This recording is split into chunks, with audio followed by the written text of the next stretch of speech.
La cuisine de David. Bonjour et bienvenue dans la cuisine de David. J'ai même envie de dire bienvenue à la maison. S'il y a bien un plat que je ne rate jamais, c'est le risotto. Qui dit risotto dit commencer avec tout d'abord un petit oignon.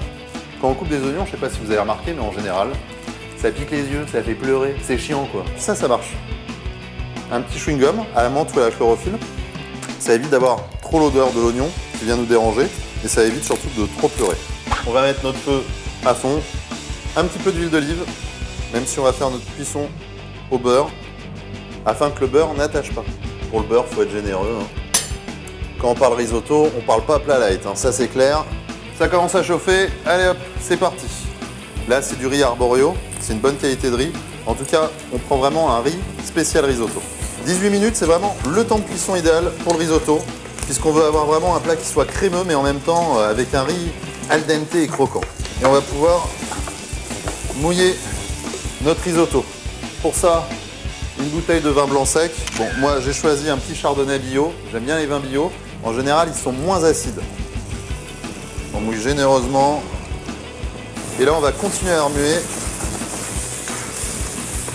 afin que le riz boive bien le vin. Et on va tout de suite assaisonner. Poivre, 2 pincées environ. Le sel un peu plus abondamment quand même, puisqu'on n'a pas salé notre riz pour le moment. Vous préparez 1,5 litre de bouillon de volaille, vous prenez un bouillon cube. Le risotto, c'est bien parti, il faut toujours garder un œil dessus. Pendant ce temps-là, on va préparer la garniture qu'on va incorporer dans notre risotto.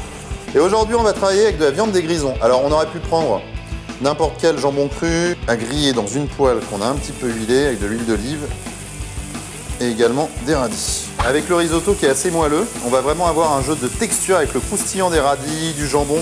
Ça va être délicieux. On assaisonne légèrement, piment d'Espelette, 2 pincées de poivre également et du sel. Et on va pouvoir incorporer notre garniture à notre risotto. C'est parti, hop. Sur les tout derniers instants, on rajoute un peu de parmesan. Et là, on va faire quelque chose qui est typiquement italien, qui est typiquement pas sérieux.